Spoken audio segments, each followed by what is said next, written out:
Hola, buenas noches a todos. Les damos la más cordial bienvenida a nuestra penúltima charla, de toda esta jornada educativo-experiencial que hemos, realizado por la conmemoración del cáncer infantil.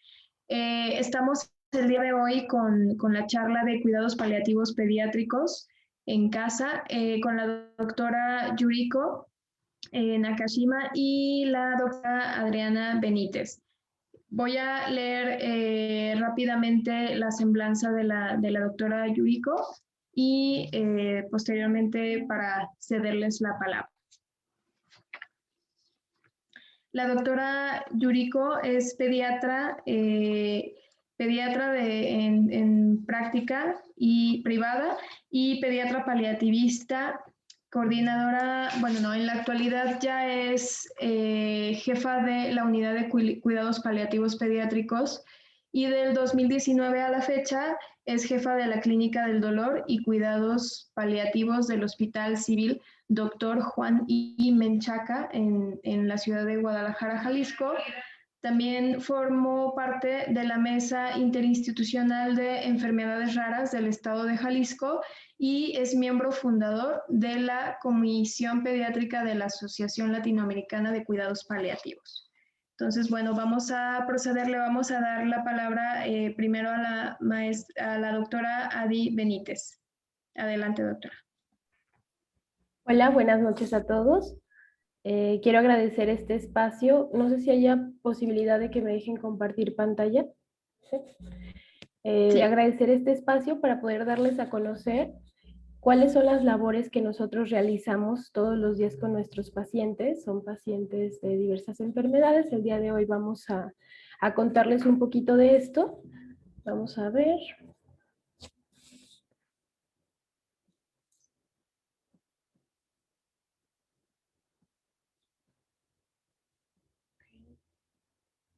Listo. ¿Ya pueden ver la pantalla? ¿No? Ok. Ya. Listo.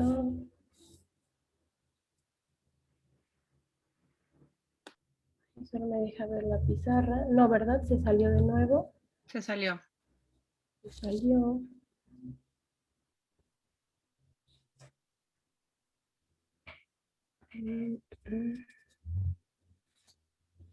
¿Ahí listo? Se ve Ya pantalla pueden ver ahora blanca. sí, ¿verdad?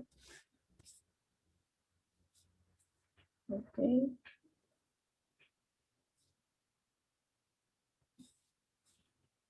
Me deja compartir solamente una opción que dice pizarra.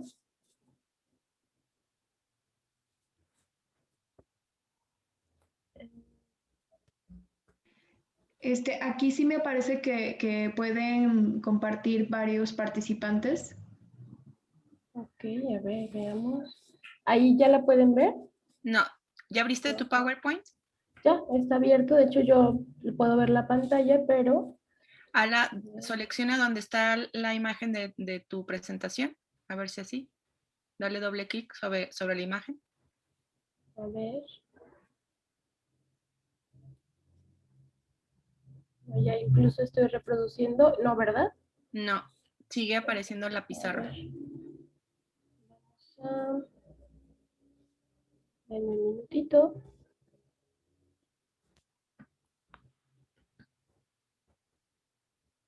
A ver si me permiten. Me dicen que están en espera de aceptar a varias personas en la sala de espera. Por si pudieran aceptarlas. Gracias. Aprovechando estos momentos técnicos. Es con toda la intención. Okay. Listo, Adri, ya se ve. Sí, claro. Por supuesto, todo está fríamente calculado. Listo. Muy bien, bueno, pues yo también soy médico adscrito al área de cuidados paliativos pediátricos del Hospital Civil Dr. Juan I. Menchaca. Vamos a contarles un poquito de cuál es nuestra labor de todos los días. Los objetivos que tenemos para la charla es hablar de qué son los cuidados paliativos domiciliarios, cuáles son los pacientes pediátricos que pueden recibirlos, cómo es el proceso de atención para recibir este tipo de cuidados. Una vez que el paciente y su familia ingresan a este programa, cuáles van a ser nuestras metas y objetivos y cuáles son los beneficios de que los pacientes reciban este tipo de atención. Y bueno, para empezar, sé que ha habido ya diversas charlas, no nos vamos a detener mucho en esto, pero bueno, sabemos que los cuidados paliativos mejoran la calidad de vida de los pacientes y sus familias, siempre teniendo como objetivo tratar el dolor y otros síntomas que pueden ser físicos, emocionales, espirituales o sociales. Los cuidados paliativos pediátricos a nivel domiciliario son un programa que se encarga de apoyar la salud y educación del paciente y su familia para llevar a cabo el cuidado de los pacientes en casa con la mayor calidad posible y con ello disminuir la dependencia que tengan los pacientes de usar la atención intrahospitalaria. Ahora es muy importante mencionar que este tipo de atención debe dar o brindarse por profesionales en el área de cuidados paliativos y de pediatría. Si bien sabemos que muchas veces se puede hacer de una forma híbrida, nosotros optamos porque sean personal calificado en pediatría los que vean este tipo de pacientes, porque los niños finalmente no son adultos chiquitos, tienen muchas peculiaridades, entonces es parte muy importante. También muy importante para todas esas personas que nos están viendo, bueno, decir clínica del dolor no es equivalente o no es igual a hablar de cuidados paliativos. En cuidados paliativos, ver la parte de dolor es una parte pequeñita de todas las labores que realizamos. Y bueno, ¿cuáles son los pacientes en general que sí deben de recibir cuidados paliativos? Hoy en día, a diferencia de hace muchos años, sabemos que los pacientes que deben de recibir estos cuidados son todos aquellos que tengan alguna enfermedad crónica, incurable, que pueda o no ser progresiva y que cambie su calidad de vida. La Organización Panamericana de la Salud nos describe que estos cuidados paliativos son beneficiosos para todos los participantes de una enfermedad, para el paciente, para su familia, para el sistema de salud. El buscar la calidad de vida va a ser nuestro objetivo. Estos pueden prestarse en casa, en el hospital, en algunas otras instituciones, por ejemplo los hospice, y el día de hoy nos vamos a enfocar a la parte de los cuidados paliativos domiciliarios. Y bueno, hablando específicamente de pacientes que tienen cáncer, hay diferentes grupos de cuáles son los pacientes o las enfermedades que entran a este tipo de cuidados. Y bueno, en el caso del cáncer, que son enfermedades que amenazan la vida y que tienen un tratamiento curativo, pero que en algunas ocasiones este tratamiento puede fallar, se clasifican en el grupo 1. Pero como ustedes podrán observar, hay muchas enfermedades que son candidatos estos pacientes a recibir estos cuidados. Es importante mencionar que a lo largo de la vida de los pacientes, algunas de estas enfermedades pueden estar en remisión y eso no significa que no deban de recibir estos cuidados, ya que no se deben brindar solamente en una etapa final de la vida, sino acompañar al paciente en el proceso desde que se establece el diagnóstico hasta que se da el tratamiento que puede ser curativo o no, como en estos casos. Entonces, bueno, pues se ven diferentes enfermedades que van desde enfermedades congénitas, anomalías cardíacas, enfermedades reumatológicas, enfermedades infecciosas, enfermedades neurodegenerativas y una amplia gama de enfermedades. Y bueno, hablando específicamente de la atención domiciliaria, ¿cuáles son los pacientes de todas estas enfermedades crónicas que sí son candidatos a entrar a este tipo de programas? Y nuestra norma oficial mexicana desde hace muchos años tiene un pequeño apartado en el que nos dice que todos los pacientes que se encuentran con una enfermedad, ahí mencionan principalmente de tipo terminal, tienen derecho a recibir orientación y apoyo para recibir tratamientos incluso en su domicilio. Es por eso que es importante que demos a conocer este tipo de programas. Va a haber algunos criterios que los pacientes se recomienda que los tengan, vamos a ir platicando un poquito de ellos. Los principales criterios que tienen que tener los pacientes para entrar a este tipo de programas son, primero, que la familia y el paciente así lo deseen, ¿ok? Que ellos deseen recibir la atención de esta forma, que el paciente tenga un familiar o cuidador principal que se haga cargo de él, y lo ideal es que el área geográfica en la que se encuentre sea accesible para el equipo, para que así el equipo pueda trasladarse al domicilio de este paciente para brindar la atención. Vamos a comentar porque habrá sus asegúnes. Nosotros hemos desarrollado también una forma híbrida de atención que comentaremos más adelante. Y por último, también se recomienda que la familia o el cuidador tenga algún acceso, algún dispositivo que brinde comunicación, lo cual va desde computadoras, celulares, muchas veces no hay internet, pero sí hay línea telefónica, muchas veces hay WhatsApp, otras no lo hay, pero hay mensajes de texto, en otras son correos, pero bueno, al final generar este vínculo para la comunicación va a ser indispensable para este tipo de atención. Y así como hay criterios que los pacientes tienen que cumplir para que sean integrados al programa, también hay algunos criterios que de presentarse el paciente o su familia no son candidatos a ello. ¿Como cuáles van a ser? Pues que el paciente o la familia no deseen ese tipo de apoyo. Hay pacientes que aunque se tiene la infraestructura o aunque el equipo esté con la mejor disponibilidad, ellos no desean recibirlo así y prefieren seguir recibiendo la atención dentro del hospital. Entonces, este es uno de ellos. Otro, que la relación o la dinámica familiar sea complicada. ¿Por qué? Cuando optamos por este tipo de cuidados necesitamos que el hogar sea un ambiente idóneo, un ambiente tranquilo, en el que el paciente esté confortable. Si este ambiente no se desarrolla de esa forma, pues definitivamente vamos a tener que buscar otro espacio en el que el paciente pueda recibir estos cuidados. Que el paciente la amerite la atención, o sea, que el paciente pueda, en sus condiciones físicas, por ejemplo, que le sea difícil trasladarse por cuestiones como dolor o de la misma enfermedad, entonces es candidato a ello. Cuando el paciente esté estable y puede desplazarse a la unidad hospitalaria, bueno, pues se pueden omitir estos cuidados y el paciente puede acudir al hospital. Y que el paciente vive en una zona fuera de cobertura del programa de atención médica domiciliaria. Y aquí les pongo el asterisco por la cuestión que les comentaba. Cuando los pacientes son referidos de una forma temprana, nos dan oportunidad a trabajar de una forma mucho mejor. ¿Por qué? Muchas veces el paciente puede ir a la unidad, tenemos la opción de conocerlo, de poder revisarlo, conocer el caso, conocer a la familia, y aunque a lo mejor el paciente vive en una zona geográfica lejana, el haber establecido ya esta primera consulta nos da muchas herramientas para poder apoyarlo por telemedicina o alguno de otros recursos que vamos a comentar y establecer redes de apoyo con su comunidad o con algún otro médico cerca de casa para que esta atención se pueda brindar a distancia. Entonces, por eso tiene un asterisco, si bien sería lo ideal que la zona estuviera cercana, no estamos cerrados a poder brindar atención de otras formas, ¿no? Siempre buscamos establecer esa accesibilidad para los pacientes, es algo muy importante. Y bueno, vamos a poner un ejemplo de estos criterios que acabamos de mencionar. Un paciente masculino de 9 años de edad, él tenía un diagnóstico de fibrosis quística, se conoció a lo largo de la enfermedad, pero llegó un momento en el que él estaba en una enfermedad pulmonar avanzada. Entonces el paciente requería oxígeno en una cantidad muy alta de oxígeno, estuvo en el hospital, se hizo toda la planeación para que pudiera ir a casa, ellos deseaban estar en casa, él y su familia.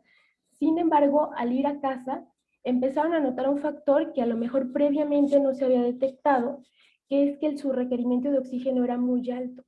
Entonces, con el paso de los días, se empiezan a percatar de que mamá no duerme y de que el paciente tampoco duerme por la ansiedad de estar viendo el medidor de oxígeno, debido a que antes a lo mejor su tanque le duraba 5 días y ahorita el tanque le duraba 1 o 2. Entonces no había suficiente recurso económico para estar surtiendo esto que para el paciente era pues esencial. Entonces, cuando el equipo detecta que empiezan a ocurrir estas situaciones, bueno, pues no depende del equipo, no depende del paciente, y aunque el deseo es que a lo mejor las etapas finales de la vida se vivieran en casa, pues el paciente no era candidato para esta situación y tuvo que ser trasladado al hospital para recibir la atención dentro del hospital. Entonces, bueno, yo creo que lo importante es dar a conocer estos programas, ver qué pacientes son candidatos, brindar la mayor accesibilidad posible y siempre adaptarnos a la situación. Habrá situación que a pesar de eso, pues no sea posible, pero bueno, siempre hay que ver como todos estos pequeños aspectos. Ahora, ¿cómo es el proceso de la atención? Hay un equipo multidisciplinario que podrán ver en la foto algunos de nosotros ahorita en época COVID, y el nuestro está constituido por diferentes profesionales. Somos pediatra paliativista, hay psicología, trabajo social, enfermería, rehabilitación, nutrición, nuestro personal administrativo, capellanes, voluntarios. La primera visita usualmente del proceso, lo vamos a escribir un poquito, y bueno, lo que quiero comentar es que a lo mejor no en todas las visitas va todo el equipo. La visita inicial, que es de detección, lo esencial es que siempre vaya el médico, la enfermera o la psicóloga, para que se pueda hacer esa detección, y dependiendo de las necesidades de cada paciente es que ya se valorará integrar a los miembros del equipo para hacer un trabajo en conjunto. Y bueno, ¿cómo se da este proceso si sabemos que un paciente requiere de esta atención o si quisieran acercarse para recibir esta atención? Pues lo principal es hacer el contacto inicial con el equipo.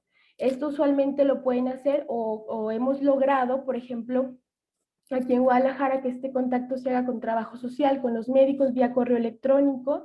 Normalmente se envía un pequeño resumen del paciente en el que nos digan cuáles son sus enfermedades, quiénes son sus médicos, en dónde lo tratan, cuál ha sido como su evolución, y algún miembro del equipo usualmente se comunica con la familia del paciente para ofrecer el servicio. Se establece algún punto en común para cuando es posible que el paciente acuda a la unidad, hacemos lo que les comentábamos de la cita inicial. Entonces, bueno, en una situación ideal puede ocurrir eso. Cuando no es posible que el paciente acuda, ya es cuando se concerta la cita para que el equipo de la entrevista inicial pueda desplazarse a la casa del paciente. Entonces, bueno, en la primera visita, cuando acudimos, explicamos en qué consiste este tipo de atención. Los familiares normalmente ya tienen su resumen médico que nos permite a nosotros saber y conocer todo el historial del paciente. Nosotros realizamos nuevamente una historia clínica para conocer las condiciones tanto sociales como de salud del paciente, y después de eso se hace la exploración física. Hay varias valoraciones especiales que tenemos que hacer, entre las que van enfocadas al tratamiento y manejo de los síntomas. Por supuesto que el dolor es una de nuestras prioridades. Existen este tipo de escalas que se realizan, pero se intenta tratar todos los síntomas que pueden ir desde estreñimiento, dificultad respiratoria, procesos infecciosos, el dolor, insomnio, así como dar la atención a la familia. Normalmente, esto es como muy a grandes rasgos, vamos a ir desglosando ahorita un poquito, pero normalmente después de esa valoración inicial, muchas veces llevamos un kit domiciliario para desde la primera vez poder brindar el tratamiento, las indicaciones a la familia, y desde ese primer momento que los principales síntomas se empiecen a controlar. Normalmente hacemos un seguimiento cuando es posible vía telefónico o por telemedicina, si hace a las 24 o 72 horas. Además de esto, los pacientes y la familia siempre tienen un contacto de emergencia en el que nosotros estamos disponibles de tal forma que si las dudas empiezan a surgir, vamos a ver ahorita unos ejemplos de cómo nosotros, pues por estos medios, nos comunicamos con ellos y decimos sí, o hacemos videollamadas, y podemos ir explicando, por ejemplo, para administración de medicamentos. Cuando en esa primera visita se detecta que el paciente o la familia requieren de otro tipo de atención, bueno, se establece para visitas subsecuentes. Por ejemplo, si notáramos que algún paciente está teniendo problemas con la postración, pues probablemente se pueda pedir atención de rehabilitación, o si estamos teniendo muchas dudas con la parte de alimentación, a lo mejor podemos pedir apoyo de nutrición. Muy bien, vamos a continuar. Esta valoración que les decía de primera vez, donde hacemos todas estas escalas, pues bueno, van adaptadas a la edad del paciente y se valoran desde los hallazgos de dolor, cómo van los síntomas, y a lo largo de la evolución los vamos midiendo para ver que haya una mejoría.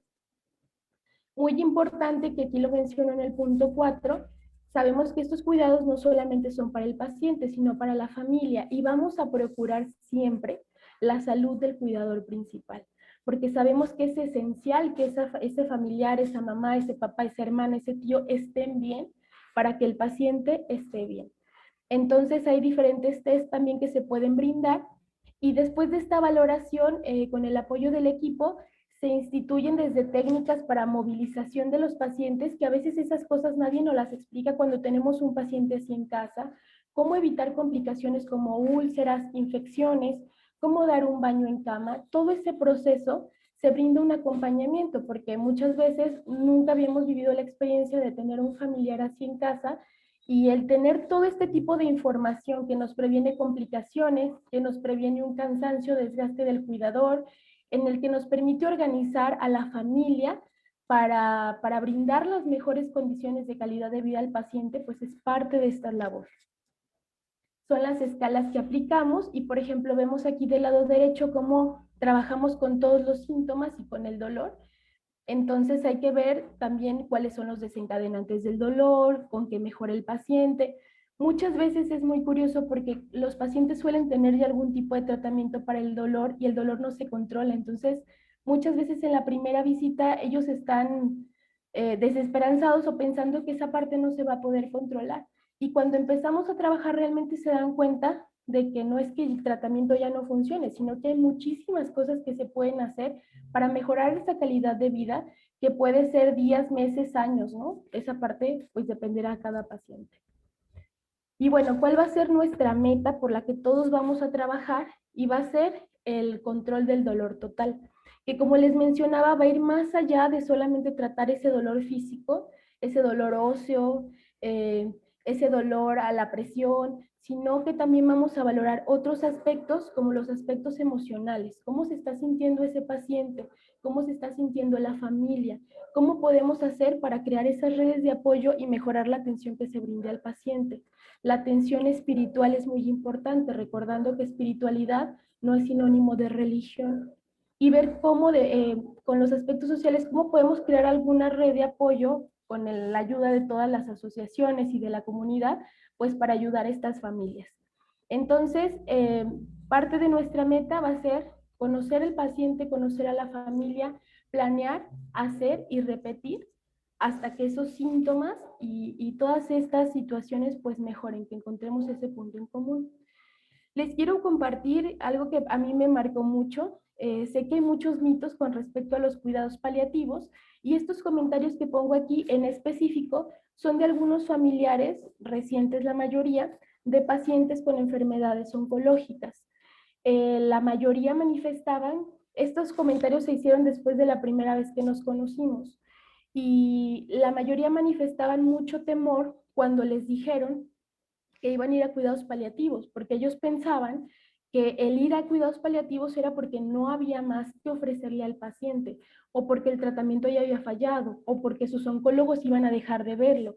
Y pues no, al llegar se dan cuenta de que no es así y de que al contrario es porque se van a ofrecer muchas otras cosas al paciente. Entonces, bueno, pues algunos de los comentarios fueron, si alguien me hubiera explicado que de eso se trataba, habríamos venido antes. Si las otras familias lo supieran, aceptarían acudir. Incluso entre las mismas familias pasan la voz de que no hay temor, de que no se van a hacer o no es porque el paciente se encuentre explícitamente en una situación al final de la vida. Ahora sé que los cuidados paliativos no son para personas que están muriendo. Pensé que los cuidados paliativos solo se daban en el hospital. Y bueno, hablando o continuando con nuestras metas y objetivos del equipo, ya habíamos hablado del control de síntomas, de la calidad de vida y vamos a comentar un poquito más de la accesibilidad. Importante aquí cuándo, porque a lo mejor si sabemos que en general los cuidados paliativos no tenemos por qué esperar a que un paciente se encuentre en una etapa terminal. De hecho, lo recomendado es que con estas enfermedades, desde que se establezca el diagnóstico, estos pacientes tengan un acompañamiento, sea un tratamiento curativo o no. Para los cuidados paliativos domiciliarios probablemente hay un momento en el que el paciente los requiera y se brinden. A lo mejor la enfermedad se cura, dejan de otorgarse este tipo de cuidados. ¿Sí me explico? O sea, no es como algo que tenga que ser definitivo, es algo que va a estar dinámico y en movimiento. Y al final, si ustedes pueden ver nuestros objetivos aquí, yo les pregunto si alguno ha tenido la fortuna de tener algún familiar o conocer de forma muy cercana a algún paciente que haya vivido con una enfermedad crónica que muchas veces no tiene una cura. Estos pacientes, desde que se establece el diagnóstico, pasan por una situación de duelo con el diagnóstico y pasan por muchas cosas simplemente para adaptarse a una nueva situación de tener un tratamiento que les ha cambiado la calidad de vida. Entonces, imagínense tener un espacio y un equipo que, aunque no sea una enfermedad en etapa terminal en ese momento, te dé la oportunidad de tratar y de subsanar pues todos estos aspectos. Entonces, yo creo que cualquiera que nos hemos encontrado en esa situación sabemos lo importante que es que se aborden todos estos aspectos, que la familia sepa que no está sola, que se brinde un espacio seguro en el que la prisa no impere, ¿no? Sabemos que muchas veces en nuestro sistema de salud esos espacios para la explicación, para los detalles, para el aclarar las dudas, pues son muy chiquitos, porque así es nuestro sistema de salud, desgraciadamente. Entonces, el dejarnos trabajar con estas familias, pues nos brinda la oportunidad de que ellos tengan esta seguridad y sepan que no están solos. Y bueno, como mencionamos, parte del objetivo de los cuidados paliativos domiciliarios es la educación a las familias y al paciente, porque si bien no podremos estar ahí presencialmente o personalmente las 24 horas, el preparar a las familias para el manejo del paciente en casa nos va a permitir antelar con anticipación pues muchas situaciones que se puedan controlar. Por ejemplo, aquí en la imagen tenemos a nuestra enfermera Lore, y bueno, no se alcanza a ver muy bien en la foto, pero ella en sus manos está explicándole a la mamá cómo aplicar una bomba de infusión subcutánea que quede permanente, que libera medicamento todo el día, de forma que se le puede poner a la paciente puede ir a casa y mamá está recargando la bomba en casa. Para eso no necesita que nosotros estemos ahí las 24 horas cuando se brinda esta capacitación adecuada a la familia. Entonces, muchas veces cuando los pacientes necesitan este tipo de medicamentos, pues es una forma muy práctica de que empleemos nuestro sistema de salud. Vemos también por ahí del lado derecho, ahí es el área de hospital de día, pero llama la atención la imagen a la derecha, que está una mami platicando y contando y demás, pero está administrando alimentación por una gastrostomía al mismo tiempo a la paciente como si ya fuera la cosa más natural del mundo. Claro que al inicio que se le puso este dispositivo a la paciente no era algo fácil para la familia, pero con una adecuada capacitación, con ese apoyo a las familias de saber cómo hacerlo, estas situaciones que son especiales se tornan algo cotidiano para ellos, algo que se puede realizar, algo que no da miedo.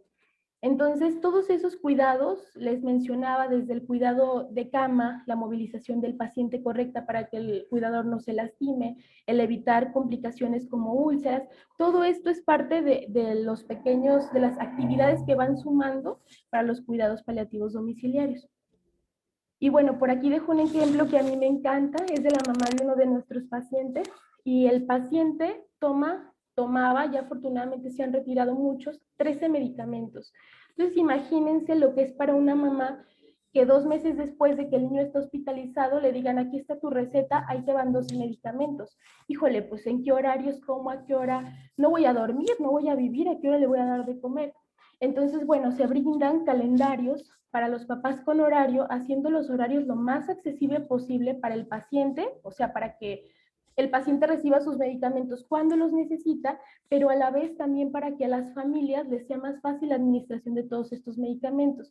Y esta imagen me encanta porque la mamá se comunica vía WhatsApp y nos avisa, ellos están en un pueblo que está a 4 horas de la ciudad de Guadalajara, y la señora cuando se va a acabar el medicamento, ahorita en tiempo COVID, no están trayendo al niño, entonces ella cuenta sus tabletas y nos va diciendo, de esta me quedan tantas, se lo estoy dando con este horario, doctora, yo creo que para tal fecha voy por la receta. Perfecto, señora, si usted no puede venir, díganos cómo se la hacemos llegar, porque muchos son medicamentos controlados.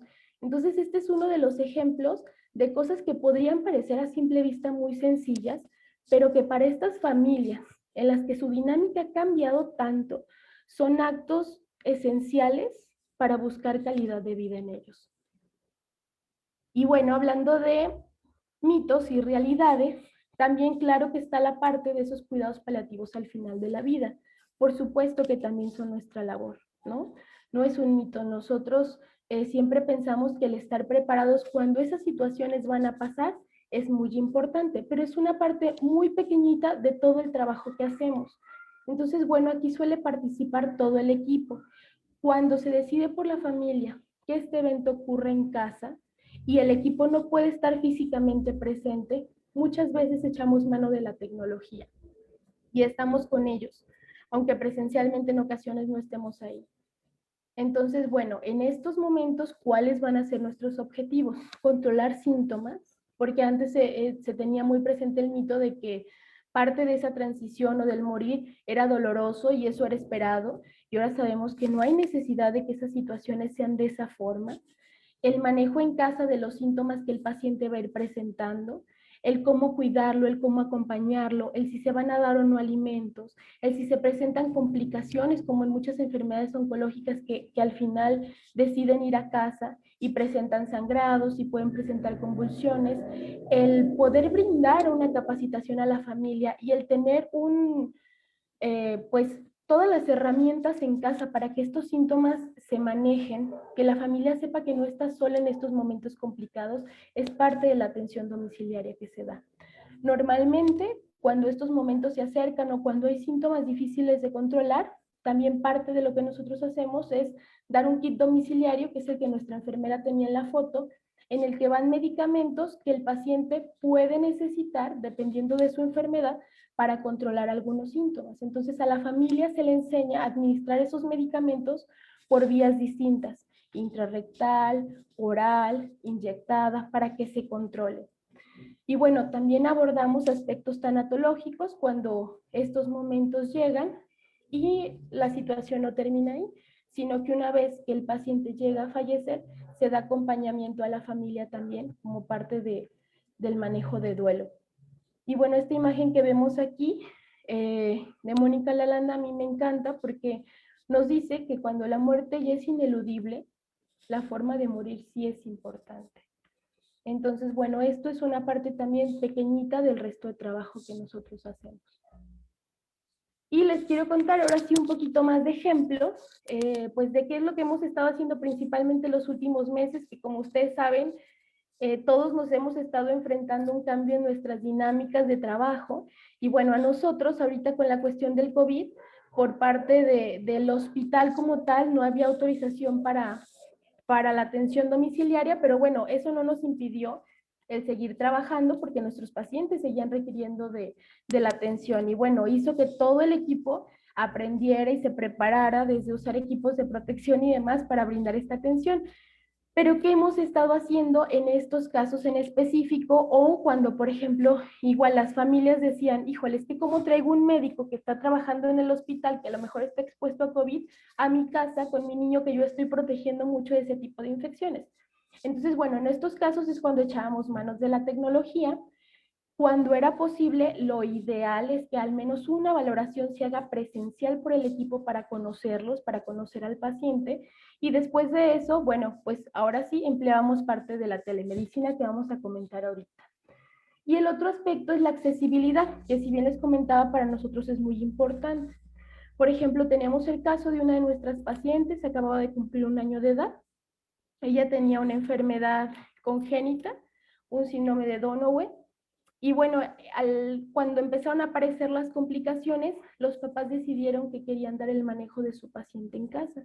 Sin embargo, la paciente vivía a varias horas de la ciudad y llegaban al poblado más cercano, de ahí no había transporte, alguien los ayudaba a transportarlos hasta casa y lo más cercano que tenían de casa era un centro de salud. De su casa al hospital regional más cercano era aproximadamente 1 hora y ellos además no contaban con transporte. Entonces, ellos tenían mucho miedo de que requirieran algún tipo de atención o apoyo y no hubiera un médico que pudiera estar ahí para ellos.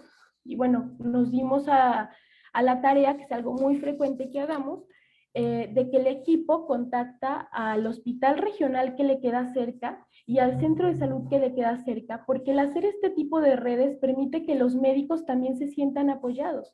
Claro que no es igual también para este personal de salud que llegue un paciente que no conocen, que no saben qué hacer, a decir, ok, es un paciente que nosotros tenemos 1 año conociendo, que las condiciones de salud han sido estas, que su familia decide esto y que todo el equipo del hospital, por ejemplo, que en este caso se participó genética, endocrinología, nutrición, neurología, infectología, la terapia que ya conocía la paciente, participamos para establecer un plan, proponerlo a los padres y hacerlo llegar a aquellos médicos que estaban cerca de la paciente.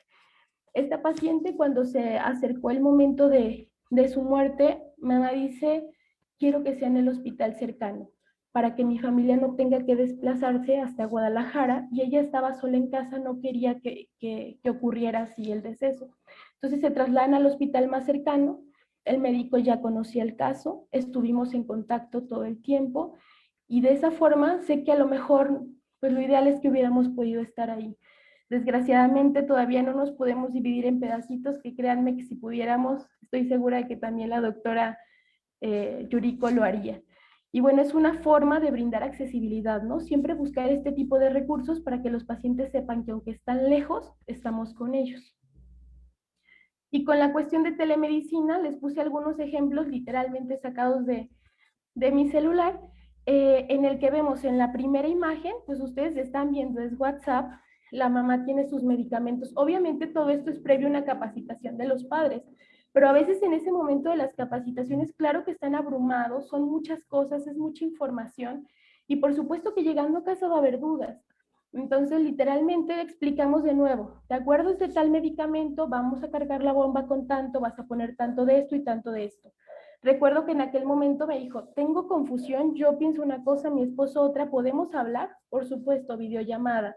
Entonces en el video pues podemos ir indicando, vamos a hacer esto, pon tal medicamento, y luego en la segunda imagen ya dice mamá, sí, la acabo de cerrar, me acuerdo dónde era. Entonces, pues ahorita con esta situación que estamos viviendo tan complicada, pues es una forma de seguir apoyando a los pacientes y de que no porque hubiera ocurrido esta situación en un momento COVID se les niegue ese derecho a recibir la atención, ¿no? Que a lo mejor en otro momento el equipo hubiera estado ahí de forma presencial. Del lado derecho tenemos a dos pacientes diferentes que sus papás nos compartieron la imagen. En la primera de ellas, uno de nuestros pacientes de fibrosis quística recibiendo sus regalos de Navidad que se le enviaron a su casa. Y bueno, es muy curioso porque él vive en un poblado que también queda a 4 horas y media de Guadalajara y sus papás no tienen celular, no tienen teléfono.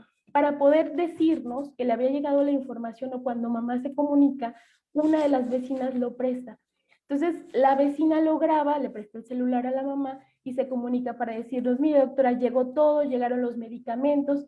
Entonces, bueno, hay situaciones en las que no es como nos gustaría, en las que no tenemos lo que deberíamos, pero eso no impide que tengamos ese nexo, esa comunicación, que estemos presentes y que estemos brindando la ayuda.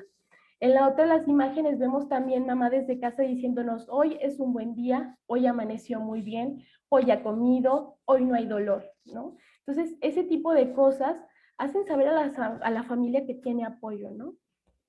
Y bueno, pues para finalizar, ¿cuáles son los beneficios de este tipo de programas domiciliarios? Y bueno, como les había comentado al inicio, los beneficios vienen tanto para el paciente como para la familia, como para el sistema de salud.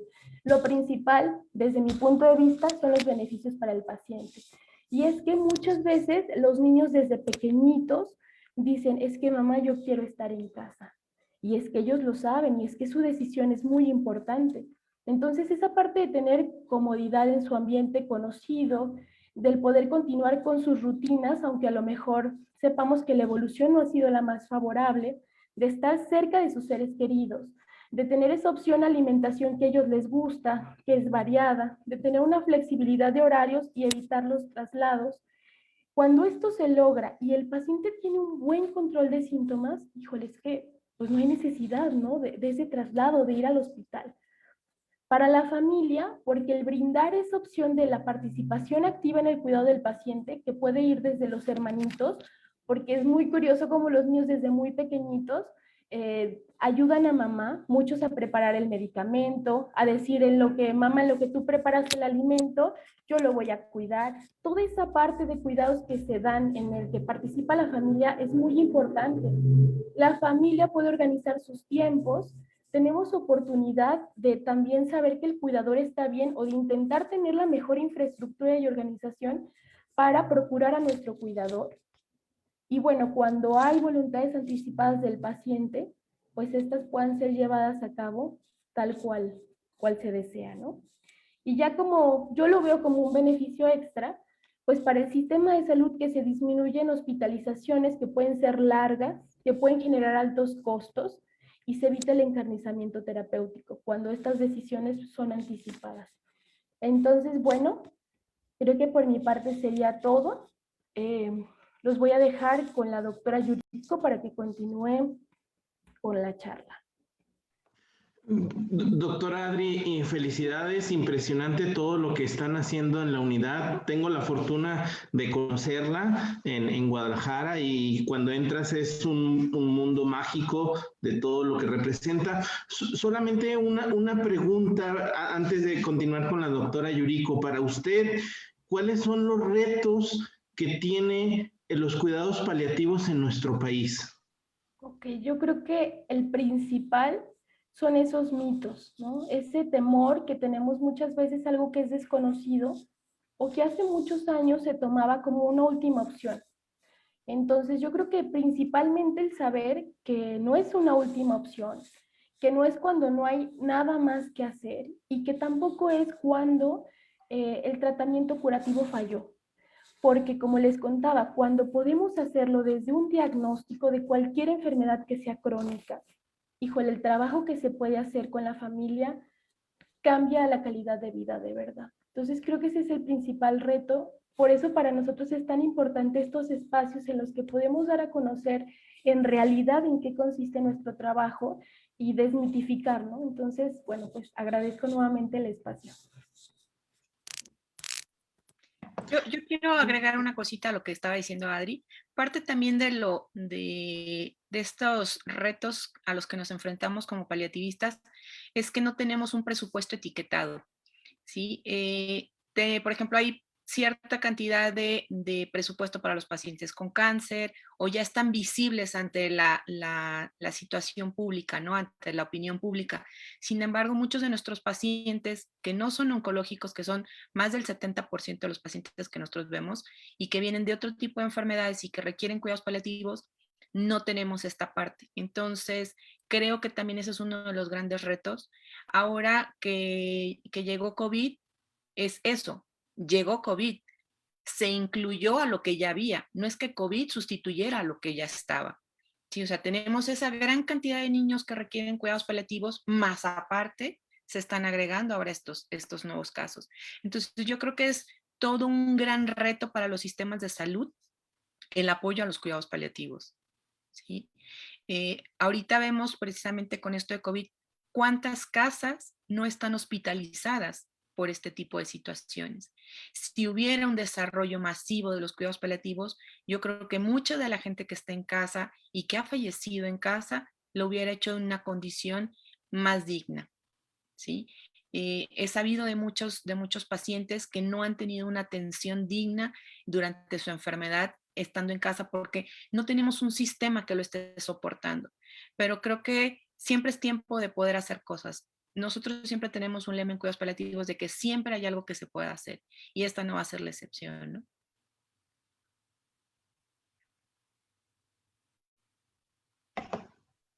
Muy interesante, doctora, ese planteamiento y pues adelante, ustedes están en su casa y ansiosos de escucharla. Muchas gracias. Bueno, pues entonces ahora les voy a compartir yo la pantalla. Y yo quiero agradecerle infinitamente a Adri su ponencia. Adri, ella siempre es muy reservada y es eh, muy recatada en pero bueno, Adri se acaba de integrar el año pasado con nosotros, yo soy la más feliz por eso. Quiero presentarla de todas maneras. Ella es egresada de pediatría con nosotros en el Hospital Civil Nuevo y luego se fue a la Ciudad de México, al Hospital Infantil de México, a hacer reumatología pediátrica. Antes de irse para allá, nos la queríamos robar desde ese momento, pero bueno, el Infantil de México nos la robó, la aceptaron allá, por supuesto, por la gran calidad que tiene como profesionista y como ser humano, pero afortunadamente no la regresaron en el mejor momento, que fue cuando se abre la unidad de cuidados paliativos pediátricos y ella es parte de esta historia. Entonces, ahorita quiero incluirla. Actualmente ella está laborando con nosotros y está encargada del área de reumatología pediátrica dentro de la unidad de cuidados paliativos pediátricos, así como también de esta parte de enfermedades raras, de la atención a niños con enfermedades raras. Bueno, entonces voy a platicarles un poquito acerca de la experiencia que nosotros tenemos desde hace prácticamente 15 años que se formó la unidad de cuidados paliativos pediátricos Pedipali. Entonces, bueno, pues muchas gracias por permitirnos participar en este primer encuentro educativo experiencial. Muchas gracias a los organizadores, Canica Aguascalientes, de verdad muchísimas gracias, y a CENEPAS también. Mi declaración de no conflicto de interés con la industria farmacéutica y bueno, tenemos autorización de las imágenes con fines académicos y de difusión. Quiero empezar esta charla con esta sencilla frase de Walt Disney, ¿no? Si hay alguien que sabe de sueños, pues creo que es Walt Disney, y dice, si puedes soñarlo, puedes hacerlo. Y yo creo que es completamente cierto, porque para mí todo esto empezó con un sueño. Estas imágenes son, no sé si se alcanzan a ver ahí, son del 2003, cuando por azares del destino yo me fui a Costa Rica a hacer cuidados paliativos pediátricos. Yo estaba terminando mi residencia en pediatría. Yo en aquel entonces no había cuidados paliativos pediátricos en México, ¿sí? Entonces yo me tuve que ir a Costa Rica. Antes de yo conocer que había cuidados paliativos, yo tenía en mi mente en hacer o terapia intensiva o urgencias pediátricas. Siempre me gustó como la acción, como el movimiento, como el paciente crítico.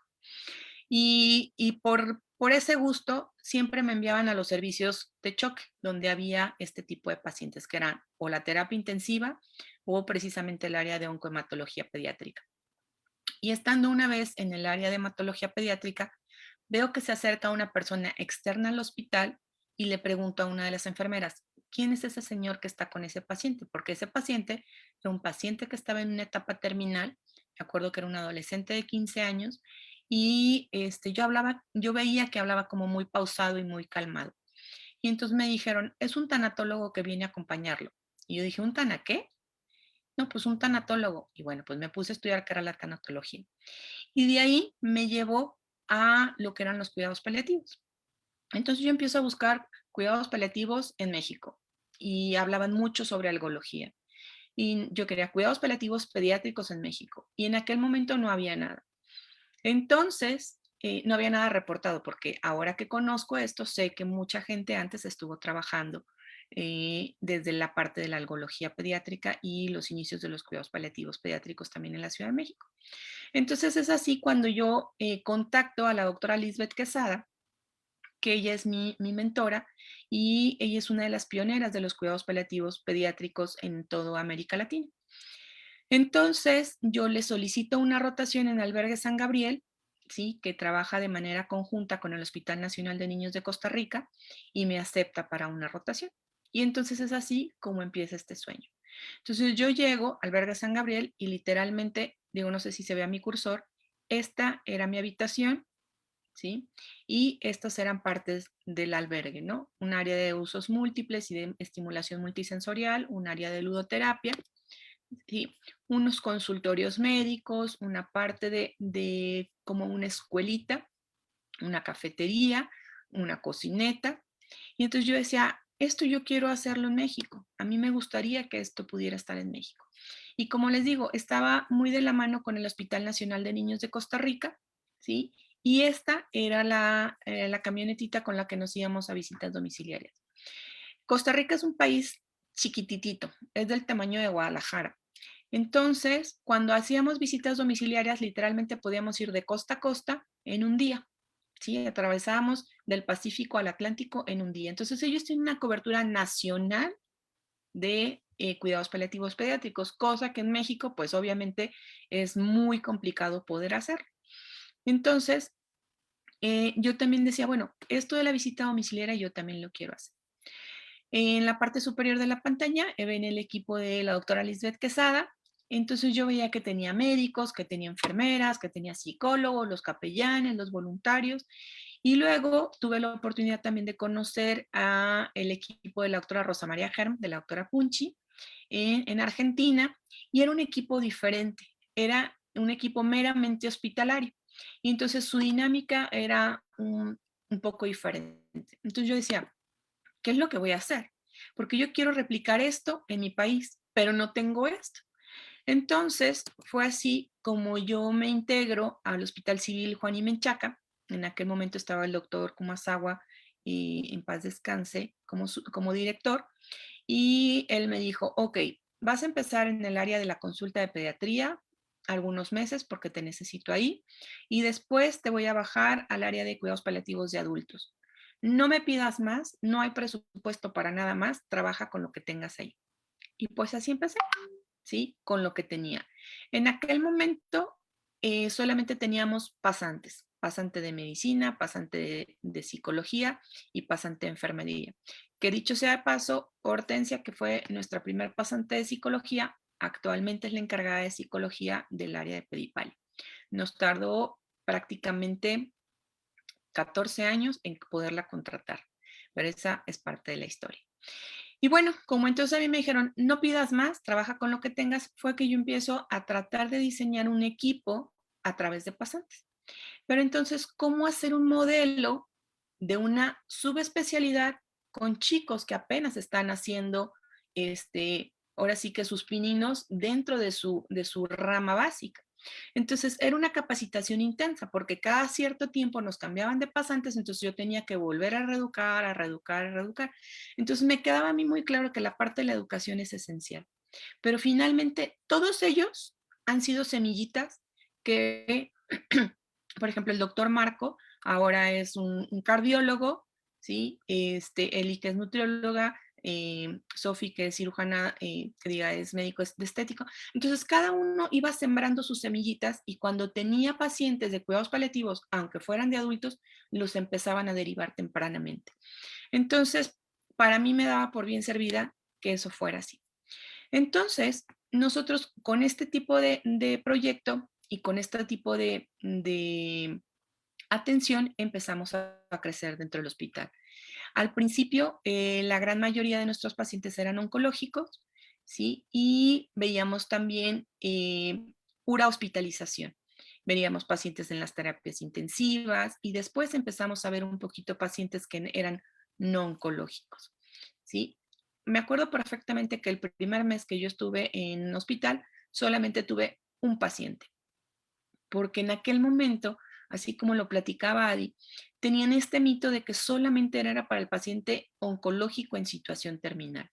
Y la verdad es que ya vieron que no es así, ¿sí? Entonces, eh, fue no nada más educar a mi equipo, sino educar a la parte hospitalaria, a las enfermeras, a los trabajadores sociales, a los médicos, a los afanadores, a todo mundo que conocieran un concepto diferente de lo que son los cuidados paliativos.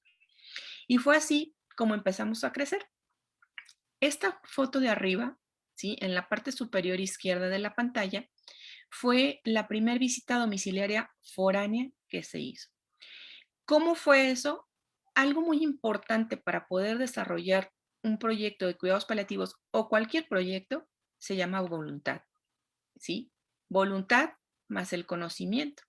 Porque si tienes la voluntad pero no tienes el conocimiento, pues no lo puedes hacer. Y si tienes el conocimiento pero no hay voluntades, es muy difícil poder hacer. Entonces, esta pacientita Mónica vivía en Atemajac de Brizuela, que está más o menos a 2 horas y media de Guadalajara. Estamos hablando que esto fue hace aproximadamente 15 años, en donde los celulares no eran lo que son ahora, ¿sí? No todos tenían acceso a celulares.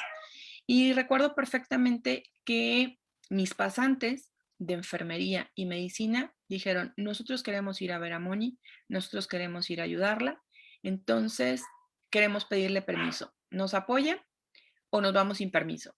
No, pues las apoyo. Entonces, como estaba comentando Adri, tejíamos y seguimos tejiendo redes de apoyo. En Atemajac de Brizuela solamente hay un consultorio médico de primer nivel donde estaban también pasantes de medicina. Entonces, lo que hicimos fue comunicarnos con este pasante y también con ¿cómo se llama? El presidente municipal de Atemajac de Brizuela para que nos ayudaran a transportar una vez que llegaran ellas a la terminal de autobuses, que la llevaran a su casa. Y sí, fue así. Pero cuando ya me platican toda la travesía, llegaron los policías a recogerlas a la terminal de autobuses. Y yo dije, ah, bueno, perfecto. Pero no me dijeron que los policías traían unos presos. Entonces las treparon junto con los presos, fueron a dejar a los presos a la cárcel y luego de ahí llevaron a las chicas al domicilio. Entonces, si yo hubiera sabido esto en ese momento, bueno, por supuesto que yo les digo, no van, se quedan aquí. Pero gracias a esa voluntad fue que pudieron ir allá y Moni pudo estar tranquila. Y bueno, finalmente, gracias a las asociaciones y a los voluntarios, hemos podido desarrollar el proyecto de visita domiciliaria. Acá abajo también ven a otro paciente que él vivió en Tepatitlán, él estaba conectado a un ventilador porque él no podía respirar por sí solo, y los chicos que lo están rodeando son mis pasantes, bueno, mis ex pasantes, eso fue hace 10 años, y nuevamente pudimos ayudar a que este chico pudiera vivir cierto tiempo, año y medio en casa, antes de que él falleciera. Entonces, si se fijan, se iban tejiendo esta cuestión de las voluntades.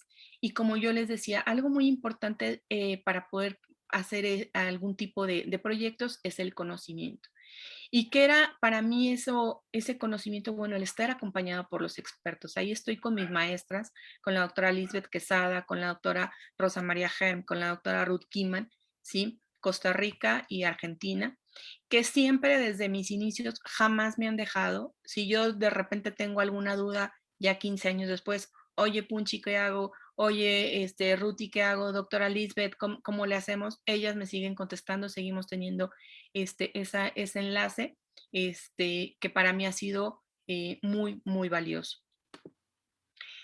Y bueno, este sueño no se quedaba solamente ahí, no se quedaba con la parte hospitalaria, porque por supuesto, a manera que yo iba conociendo y que iba leyendo, iba dándome cuenta que había otros espacios como este que ven en la parte superior izquierda de la pantalla, que es Canuck Place, que es un hospice, que para fines prácticos es como una casa hospitalizada.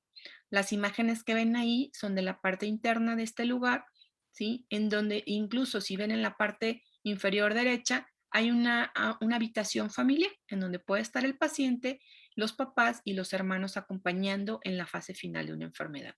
¿Sí? Hay una cocina en donde si a las 3 de la mañana se le antoja comerse una pizza, bueno, van y se la hacen y se la pueden llevar a su habitación. Entonces yo decía, yo quiero algo de esto para mis niños. ¿Por qué nosotros no podemos tener algo así? ¿Qué diferencia tienen ellos de nosotros? Bueno, pues a lo mejor el sistema de salud, ¿no? Sí, porque el sistema de salud en Canadá es gratuito. Y los niños, independientemente de su condición, tienen acceso a todo esto, a una escuela dentro del hospice, a una área de rehabilitación, de estimulación multisensorial, de musicoterapia, de hidroterapia. Y o sea, yo quiero eso para mis niños, ¿sí? Entonces, y la verdad es que muchas veces me han tachado a mí de elitista por siempre pensar y querer lo mejor para los niños. Entonces, como les decía, yo en algún momento estuve asignada al área de adultos de cuidados paliativos del Hospital Juan y Menchaca.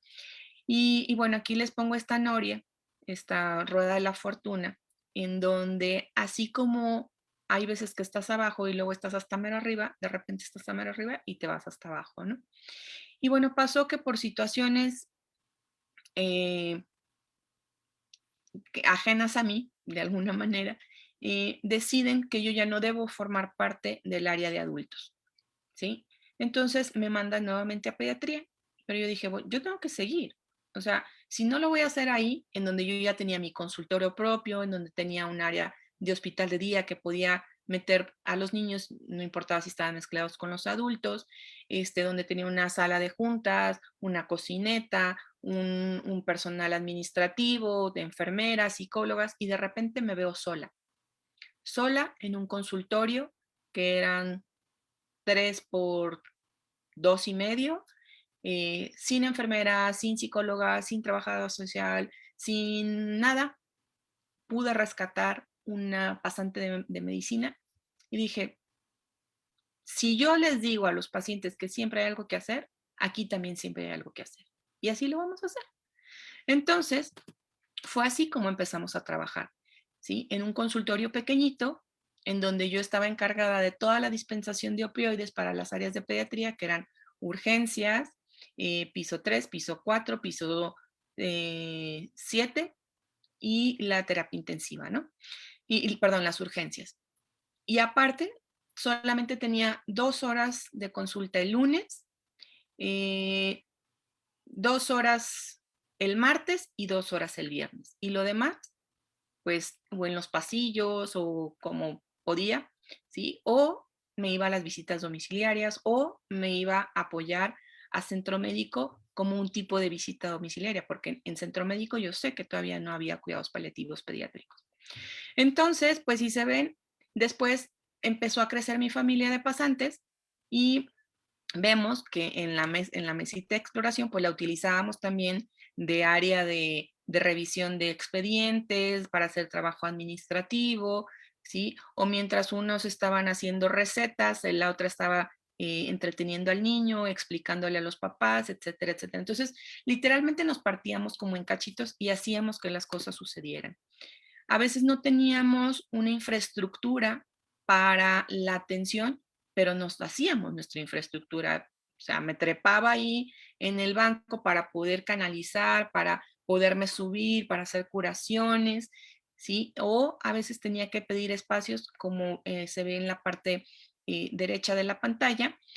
Ese es un área que era hidratación oral en el área de urgencias pediatría, en donde me prestaban camas para yo poder estar en la atención con los niños. Y si se fijan, ahí estábamos comiendo papitas porque era una parte de esta dinámica de que ella me decía, ok, hacemos esto, pero primero comemos papitas. Pues comemos papitas, ¿sí? Entonces, literalmente teníamos que irnos amoldábamos las áreas para que pudieran embonar con nuestros niños, ¿no? Con las necesidades de nuestros niños.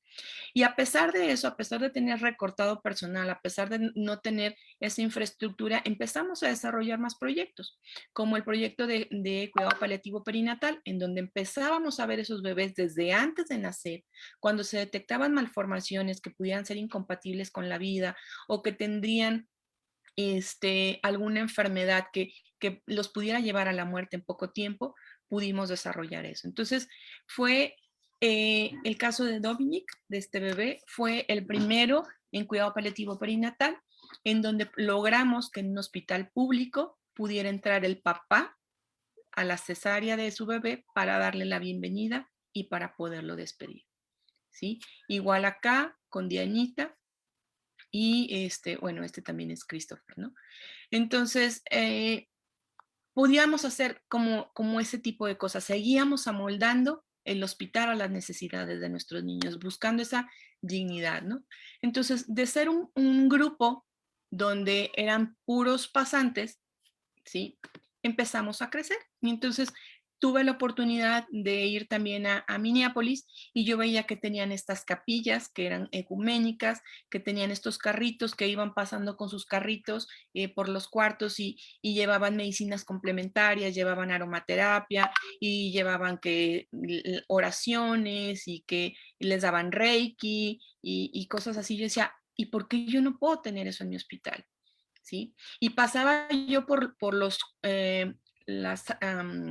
las áreas hospitalarias en donde tenían sus cocinetas y yo abría los refrigeradores. Esta es una cocineta dentro del hospital, de una sala general de pediatría, y tenían sus paletas de hielo y tenían sus bebidas, y sus jugos y su microondas. Entonces yo decía, ¿y por qué nosotros no? O sea, esto es súper factible que se pueda hacer. ¿Sí? ¿Qué necesito? Pues dinero. Bueno, pues ¿qué tanto es tantito, no?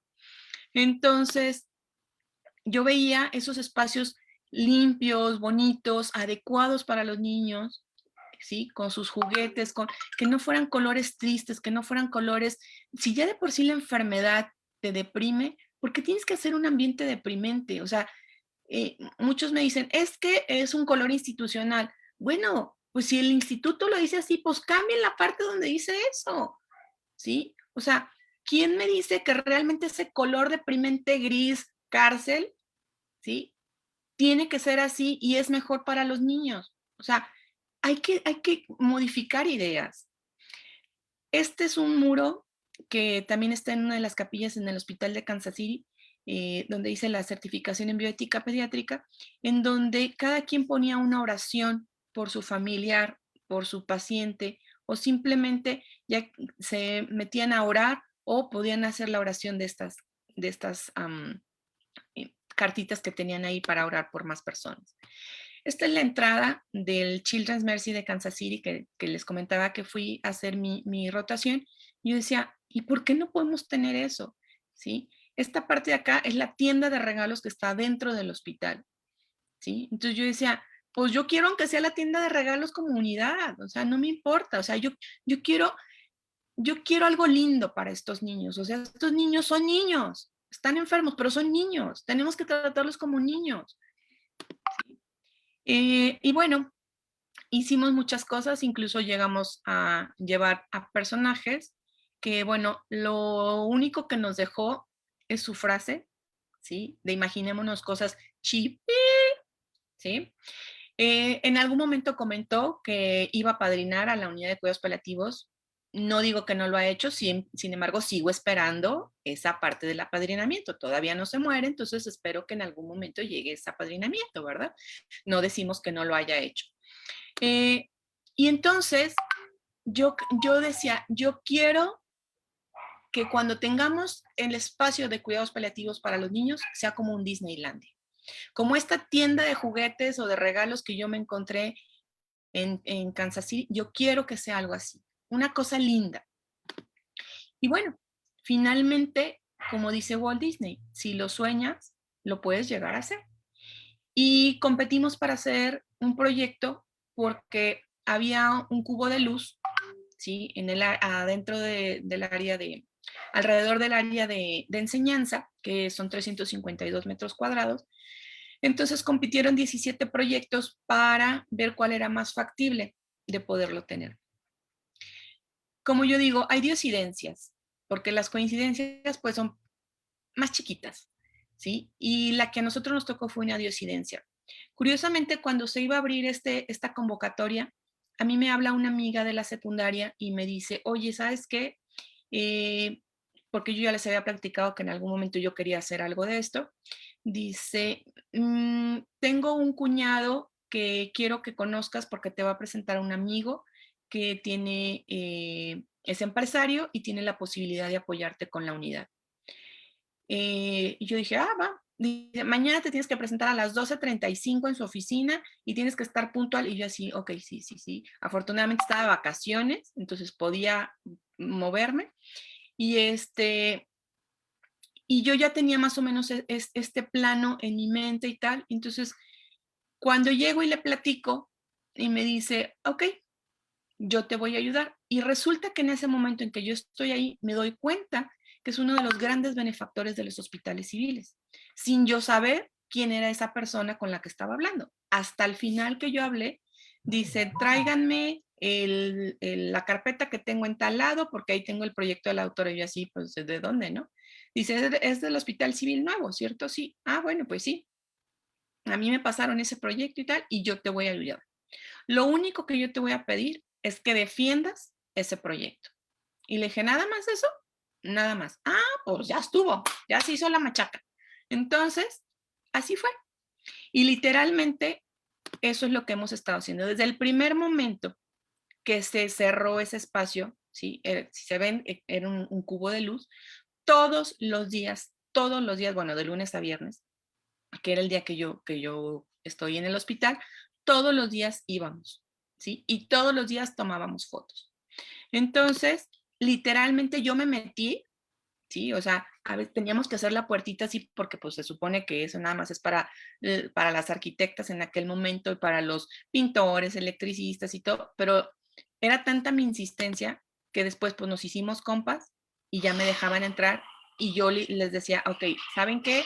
Esta pared va de este color, el piso lo quiero así, el consultorio va a ir de este lado. Entonces, fue un conjunto de trabajo, tanto con las arquitectas como con todos ellos, ¿sí? Que pudimos ir haciéndolo, amoldándolo a las necesidades de nuestros pacientes. Cada uno de los espacios de la unidad tiene algo de un paciente, ¿sí? Entonces, en aquel momento no solamente tenía que ser médico, sino tenía que pensar como arquitecto, tenía que pensar como diseñador, tenía que pensar como acuarafilia, porque tenemos una pecera que es aproximadamente de 600 litros. Luego, como yo les digo, hay diosidencias. En ese momento me llega una pasante de mercadotecnia, bueno, que la solicitamos, pero ella, dentro de lo que hacía en su trabajo, era la que gestionaba y hacía compraventas y de equipo médico. Entonces ella me hizo todo el plan de concentradores de oxígeno, de las camas, de toda la gestión de cuánto cuestan, y teníamos ahí que saber de que si de concursos y que licitaciones y que no sé qué, y yo de eso no sabía nada, pero gracias a ella fue que me pudo ayudar muchísimo en todo esto, ¿no? Desde poner un tren que da una vuelta por toda el área perdón, ¿cómo se dice? De la unidad, ver el espacio de los perros, porque tenemos terapia asistida con perros, ¿sí? Entonces,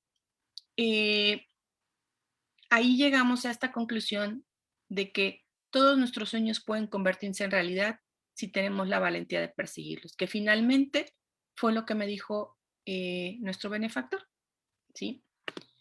Entonces, el 18 de diciembre del 2018 pudimos inaugurar la primera unidad de cuidados paliativos pediátricos con atención holística en México, ¿sí? Realmente fue un logro impresionante en el sentido de que si a mí me dijeron, estás loca, eso no se puede hacer 50 veces, son pocas. Entonces, si a lo mejor es muy, muy grande pensarlo de esta manera, de decir, si nosotros nos enfrentamos todos los días a la muerte y la desafiamos y les decimos, no chiquitos, así no se va a hacer, no es cierto que los niños tienen que morir con dolor, no es cierto que la muerte tiene que ser triste, no es cierto que la enfermedad tiene que ser deprimente, porque nosotros lo hemos vivido, porque nosotros hemos tratado de ayudar a esas familias. Y no es que lo diga la doctora Yuriko, no es que lo digan el equipo de Pedipali, las familias son los que le han dicho. Y eso es el motor que a nosotros nos hace seguir, es el motor que nos hace creer que sí es cierto que se pueden hacer las cosas y que solamente tenemos que tener la valentía de enfrentarlos. Y bueno, si se acuerdan de las primeras imágenes que les puse, ¿sí? Estos son los pasillos de la unidad, ¿sí? Esta es la entrada a el área de hospital de día, en donde tenemos 2 camas y 2 cunas. Esta es la entrada a la capilla ecuménica. Esta es la capilla donde tenemos nuestro muro de las oraciones. Esta es nuestra recepción. Aquí está mi consultorio. Aquí está el consultorio de la doctora Adri. Hay un consultorio de psicología. Es más, déjenme, eso no se los comenté, cómo estaba. Entonces, el área de recepción, aquí está la pecera. El consultorio médico, otro consultorio médico, un consultorio de psicología, una sala de ludoterapia, tenemos una sala de usos múltiples en donde tenemos clases, damos clases, tenemos reuniones familiares, tenemos reuniones de equipo y, ¿por qué no? También hacemos festejos, ¿no? Porque parte importante de esto es también el cuidado del equipo. Tenemos el área de terapia asistida con perros, que bueno, ahorita con la pandemia nos dijeron que no, pero esperemos pronto que ya podamos regresarlos. Tenemos un área de rehabilitación de terapia física, un almacén porque tenemos un proyecto de préstamo de banco de equipo electromédico, tenemos nuestra central de enfermería con las camas, un baño para pacientes y un baño para el personal, un área de trabajo social y la capilla, que bueno, finalmente quedaron invertidos, acá está la capilla y acá estaba el área de trabajo social. Entonces tenemos 352 metros para la disposición de nuestros niños. Entonces, cuando yo les decía sobre ese Disney que en algún momento nosotros quisimos hacer, literalmente hemos tenido pacientes que lloran porque se los llevan de la unidad. ¿Sí? Digo, no es que me guste que lloren, pues, pero a lo que me refiero es que realmente ellos disfrutan estar ahí. ¿Sí? Ellos ya no tienen ese miedo de, ¿y a dónde voy a ir? ¿Y qué me van a hacer? ¿Y por qué me van a picar? O sea, les damos su tiempo, les damos su espacio. Nosotros en una consulta de primera vez a veces nos llevamos hasta 2 horas, ¿sí? Porque les tenemos que explicar a las familias qué es lo que está sucediendo, porque ha habido, por ejemplo, pacientes que llegan con cáncer o llegan con leucemia después de 2 o 3 años de tratamiento y todavía no saben qué es una leucemia. Saben que es un cáncer, pero no saben cómo actúa en el cuerpo. Entonces, cuando uno les empieza a explicar que la plaqueta, que el leucocito y que las células malas y que ponen cara así de que le cae el 20, ¿no? Incluso vas escuchando como clink, clink, clink, clink, le van cayendo los 20 cada vez que vas explicando. Y es que yo sé que nuestro sistema de salud no está preparado para este tipo de pacientes. No, o sea, en un seguro social, en donde te dicen las instituciones que tienes 15 minutos para ver un paciente, ¿cómo en 15 minutos le vas a explicar a un paciente que tiene una situación tan complicada y tan compleja, que está en riesgo su vida de su hijo o que no se va a curar? 15 pacientes, perdónenme, pero es una mentada de madre, ¿sí? Entonces, si el sistema no es adecuado, cambien el desgraciado sistema, ¿sí? O sea, creo que se pueden hacer muchas cosas, porque si en otros países se hacen, ¿por qué aquí no? ¿Qué diferencia tienen esos países que nosotros no? ¿A la mejor dinero? Bueno, hay que ver de dónde sacamos ese dinero. Estas son otras partes del hospital, el área de ludoterapia, perdón, el área de rehabilitación, ¿sí? Con estimulación multisensorial. Tenemos un carrito que es a control remoto para que puedan pasearse nuestros niños. Y bueno, ¿se acuerdan de esta imagen que yo les ponía al principio, en donde al principio estábamos trabajando con voluntarios, que Hortensia ha sido un pilar importantísimo para nosotros porque es toda la parte de psicología?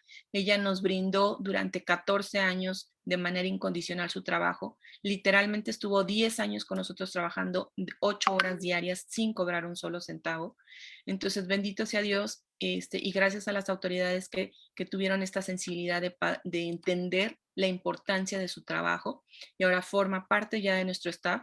Y aquí ven, del lado derecho, un día normal, bueno, un día pre-pandemia, ¿sí? En donde está la parte médica, está la familia, el paciente está más atrás y estamos todo el equipo, ¿sí? Acompañando y conociendo las necesidades de ese paciente.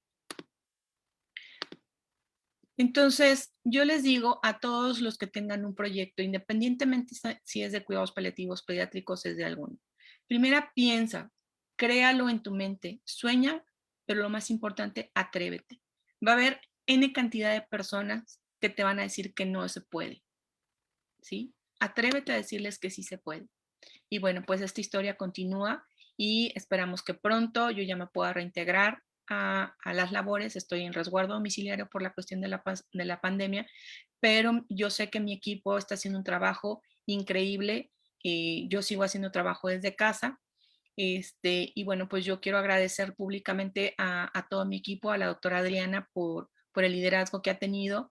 Si bien va recién ingresándose, pero de verdad que gracias a ella, como se ha engranado con todos los demás, a Hortensia, a Gaby, a Migue, a Lore, a Pau, a Aide, a Patti, que ya ahora ya no está con nosotros, y a Moni, todos ellos han hecho un trabajo increíble. Y bueno, pues esta historia continúa y esperamos que ustedes también sean parte de nuestra historia. Muchas gracias.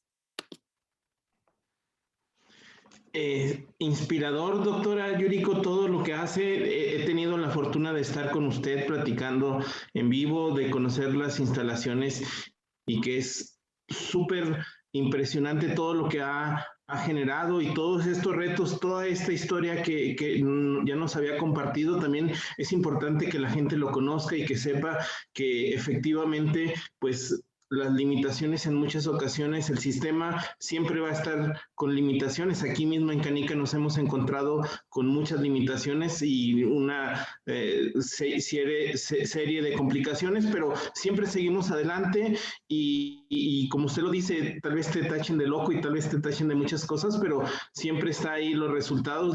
Le agradezco muchísimo, a mí me inspira. También tuve la fortuna de conocer en Costa Rica a la doctora Quesada, también nos platicó, tuve la oportunidad de sentarme con ella y platicar y conversar, y todos los retos que ha vivido, pues creo que también reconozco que se ha encontrado con muchos retos, al igual que usted, y sé que es una gran maestra que nos inspira a todos.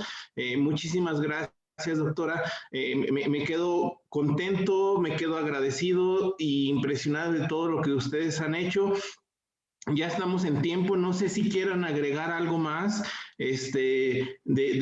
sobre estos comentarios, sobre los retos, sobre recomendaciones o algo que quieran mencionar. Bueno, pues nada más, que todos aquellos que tengan en algún momento una enfermedad que sea amenazante o limitante para la vida, fíjense bien lo que digo, amenazante o limitante para la vida. No estoy diciendo en etapa terminal. Todos esos pacientes son susceptibles de recibir cuidados paliativos pediátricos. Entre más temprana es la atención, mejor va a ser lo que van a ver en su paciente. Interpreten al área de cuidados paliativos como aquellos especialistas en calidad de vida. ¿Quién no quiere que su paciente tenga calidad de vida? Si tú, que en algún momento me estás viendo, nos estás viendo, o sabes de alguien que tenga una situación así, diles que se acerquen a cuidados paliativos, ¿sí? Nosotros creemos y consideramos que podemos hacer mucho tanto por el paciente como por su familia. Entonces, retos hay muchos. Ahora, los que estuvieron conectados, que ya tienen esta información y que saben esta diferencia de los cuidados paliativos, ahora tienen esa responsabilidad de pasar esa información, ¿sí? Y que a quien crean que les sirve, por favor, derívenlo para nosotros tratar de ayudar a esa familia. Pues nada más. Adri, no sé si quieras agregar tú algo.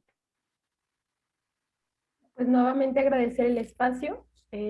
Por ahí aparecieron nuestros contactos. Si alguien lo requiere o se lo pueden hacer llegar a alguien que sabe que lo necesita, siempre bienvenidos y listos para brindar la atención. Perfecto, pues agradecidos. Ahí tenemos la información. Esta información nosotros nos vamos a encargar de estarla divulgando, de que más personas la conozcan.